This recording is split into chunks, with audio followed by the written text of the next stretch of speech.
برادری درباره ختنه زنها و دخترها پرسیدند که آیا درست است یا خیر.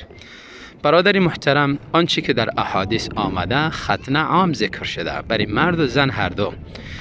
از جمله احادیث سنن فطرت که رسول الله صلی الله علیه و سلم 5 چیز یا در بعضی احادیث ها بیشتر ذکر کردن که از جمله سنن فطرت است، از آن جمله ختنه را ذکر کردن، ختان.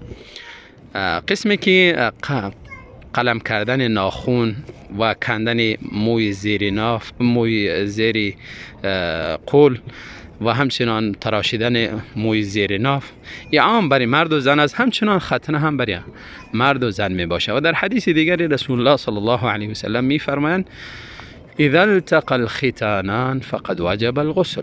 وقتی که دوتا عضوی که ختنه شده، قطع شده، عضو مخصوصی از مرد و زن با هم یک جا شد، غسل واجب می شود. و کنایه از فرج مرد و زن است که همون جایی که ختنه میشه. پس در این حدیث ختنه از دو جانب ذکر شده، مرد و زن. در زمان رسول الله صلی الله علیه و سلم زنی در مدینه منوره عملی ختنه را میکرده، دخترها را ختنه میکرده. رسول الله صلی الله علیه و سلم برش فرمودن وقتی که ختنه میکنی زیاد امو عضو قطع نکن تا اینکه امی زن از او استفاده ببره. وقتی که زیاد قطع شد و شهوت کاملا از بین میروه.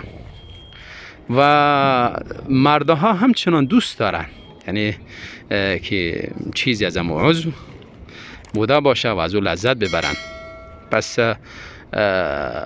ختنه در زمان رسول الله صلی الله علیه و سلم عملا وجود داشته، ختنه دخترها، و همچنان در احادیث مطلق ذکر شده و علما هم اتفاق دارن به مشروعیت ختنه زنها. البته در باره وجوب یا سنت بودنش اختلاف دارن، اما در باره مشروعیت یا جایز بودنش هیچ کس اختلافی نداره.